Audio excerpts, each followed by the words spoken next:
इसे कैसे बनाऊं ऐसा सोच रहे हैं तो सोचते ही रह जाएंगे, बनाना चाह रहे हैं तो ऐसा बनाएंगे कि देखने वाले देखते ही रह जाएंगे। तो हेलो दोस्तों, आज मैं जो रेसिपी आपके साथ शेयर करने जा रही हूँ वो है अंडे की सब्जी की रेसिपी। हर बार अगर आप रेड ग्रेवी वाली अंडे की सब्जी खाकर अगर आप बोर हो चुके हैं ना, तो एक बार इस ग्रीन ग्रेवी वाली अंडे की सब्जी को आप जरूर बनाकर देखिए। ये इतनी खाने में यमी लगती है ना कि मैं आपको क्या ही बताऊं। तो चलिए इस सब्जी को बनाना स्टार्ट करते हैं। तो सबसे पहले यहाँ पर हमें अंडे की सब्जी बनाने के लिए 6 अंडों को उबालने के लिए रख देना है। अगर आप ज्यादा क्वांटिटी में अंडे की सब्जी बना रहे हैं तो जो अंडे हैं आप उनकी क्वांटिटी बढ़ा सकते हैं। इन अंडों को मैंने पहले से ही वॉश करके ले लिया है। तो अब हम इन अंडों में थोड़ा सा पानी ऐड करते हुए इसी में थोड़ा सा नमक ऐड करके इन्हें अच्छे से उबाल कर ले लेंगे। अंडों को तो हमने उबालने के लिए रख दिया है। तो चलिए अब हम सब्जी के लिए जो मसाला लगने वाला है उसे बनाकर तैयार कर लेते हैं। तो यहाँ पर मसाला बनाने के लिए मैंने एक मिक्सी जार ले लिया है। तो इसी में 1 इंच अदरक, 8 से 10 लहसुन की कलियां, 5 से 6 हरी मिर्च की क्वांटिटी आप आपके हिसाब से कम ज्यादा कर सकते हैं। इसी के साथ एक मुट्ठी भरकर पुदीना के पत्ते और एक मुट्ठी भरकर धनिया के पत्ते भी यहाँ पर अब हम इसमें ऐड कर लेंगे। पुदीना ऐड करने से जो सब्जी का टेस्ट है ना वो बहुत ही बढ़िया आता है। इसी के साथ एक मीडियम साइज के अनियन को स्लाइस करके और 5 से 6 कैशोज को यहाँ पर अब हम इसी में ऐड कर लेंगे। सब्जी में एक बढ़िया से रिचनेस लाने के लिए यहाँ पर मैंने काजू का इस्तेमाल किया है। तो अब हम इसी में थोड़ा सा पानी ऐड करते हुए यहाँ पर अब हम मिक्सी जार को ढककर इसे एकदम बारीक पीस लेंगे। तो ये देखिए यहाँ पर मैंने सारे मसाले को एकदम बारीक पीस लिया है। इसे हमें बिल्कुल भी दरदरा नहीं रखना है।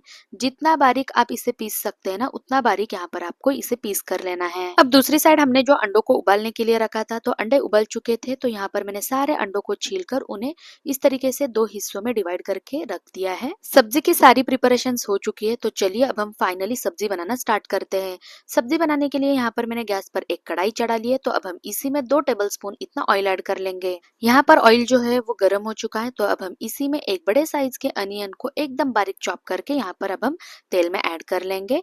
और तेल में ऐड करने के बाद प्याज को हमें जब तक जो प्याज है वो हल्का सा ब्राउन नहीं हो जाता तब तक हमें इसे भूनते रहना है। जितनी बढ़िया तरीके से आप प्याज को भूनते हैं ना उतनी बढ़िया ये सब्जी बनती है। इसीलिए यहाँ पर आपको प्याज को हल्का सा ब्राउन कलर आने तक भून कर लेना है। यहाँ पर मुझे प्याज को भूनते हुए 3 से 4 मिनट हो चुके हैं और आप यहाँ पर देख सकते हैं जो प्याज का कलर है वो हल्का सा ब्राउन कलर हो चुका है। तो अब हम इसी में एक बड़े साइज के टमाटर को चॉप करके इसमें ऐड कर लेंगे। टमाटर ऐड करने के बाद अगर आप इन्हें इसी तरीके से भूनते रहेंगे ना तो इन्हें सौटे करने में आपको बहुत ज्यादा टाइम लगेगा।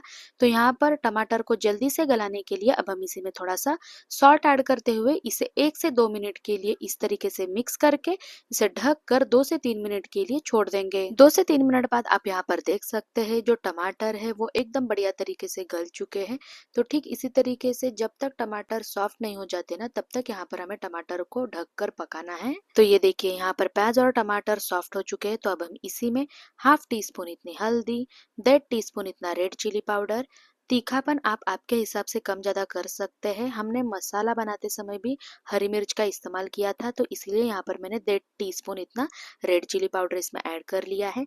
इसी के साथ 1 टीस्पून धनिया powder, 1 teaspoon Kashmiri red chilli powder और हाफ टी स्पून इतना किचन किंग मसाला इसमें ऐड कर लेंगे। यहाँ पर मैंने सारे मसाले ऐड कर लिए। तो चलिए अब हम इन सारे मसालों को प्याज और टमाटर के साथ एक बार अच्छे से भून लेते हैं। इसे अच्छे से भूनने के बाद अब हम इसी में हमने जो हरा मसाला बनाकर रखा था ना, इस सारे मसाले को यहाँ पर अब हम इसमें ऐड कर लेंगे। तो ये देखिए यहाँ पर मैंने सारे हरे मसाले को कढ़ाई में ऐड कर लिया है। तो अब हम इसे भी सारे मसालों के साथ एक बार अच्छे से मिला लेंगे। जैसे जैसे आप इस हरे मसाले को भूनते जाते हैं ना, इसकी जो खुशबू है ना वो सारे घर में इतनी बढ़िया तरीके से फैलती है ना कि मैं आपको क्या ही बताऊं। बिना बताए ही सारे लोगों को पता चल जाता है कि आज हम कुछ यमी सा बना रहे हैं।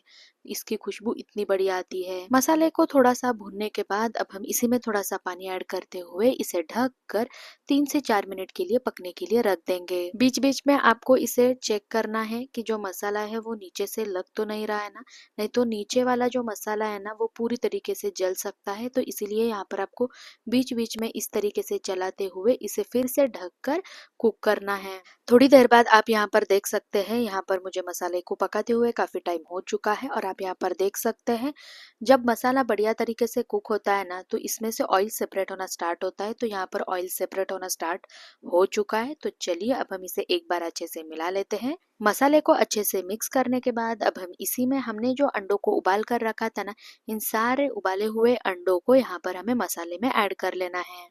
तो ये देखिए यहाँ पर मैंने सारे अंडों को मसाले में ऐड कर लिया है। तो अब हम क्या करेंगे, इसे स्लाइटली इस तरीके से मिक्स कर लेंगे और इसी में फिर से यहाँ पर हमें हाफ गिलास इतना पानी ऐड कर लेना है। तो ये देखिए यहाँ पर मैंने हाफ गिलास इतना इसमें पानी ऐड कर लिया है। तो अब हम इसे एक बार इस तरीके से हल्के हाथों से इसे मिला लेंगे और अब हम इसे ढक कर फिर से 2 से 3 मिनट के लिए गैस को मीडियम फ्लेम पर रखते हुए पकने देंगे। तो यहाँ पर मुझे सब्जी को पकाते हुए काफी टाइम हो चुका है। तो चलिए अब हम इसे खोलकर एक बार चेक कर लेते हैं। तो ये देखिए यहाँ पर हमारी जो सब्जी है वो एकदम बढ़िया तरीके से कुक होकर तैयार हो चुकी है। बस अब हम इसके ऊपर थोड़ा सा चॉप किया हुआ धनिया स्प्रिंकल कर लेंगे। तो ये देखिए हरे मसाले से बनाई हुई अंडे की सब्जी यहाँ पर बनकर तैयार हो चुकी है। तो आप भी एक बार मेरे तरीके से इस रेसिपी को घर पर जरूर बनाकर देखिए और अगर आपको मेरी ये रेसिपी अच्छी लगे तो लाइक शेयर सब्सक्राइब जरूर कीजिएगा। बाय।